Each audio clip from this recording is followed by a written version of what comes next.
I hit this issue today, and here is the quick fix that solved it. If you're struggling to log into Snapchat, follow these steps to get back into your account. Step 1. Check your internet connection. Make sure you have a stable internet connection. Sometimes, login failures occur due to poor connectivity. Step 2. Verify your username and password. Double check that you are entering the correct username and password. A common mistake is accidentally leaving Caps Lock on. Step 3. Update the Snapchat app. Ensure that your Snapchat app is up to date. Go to your App Store and check for any available updates. Step 4. Clear app cache. If the app is still not working, try clearing the cache. Go to your device settings, find Snapchat, and select Clear Cache. A quick note, clearing the cache won't delete your data, but it can resolve many issues. Step 5. Reset your password.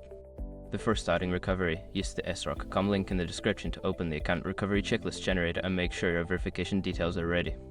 Hopefully, these steps help you log back into Snapchat without any hassle. Don't hesitate to reach out if you need more assistance.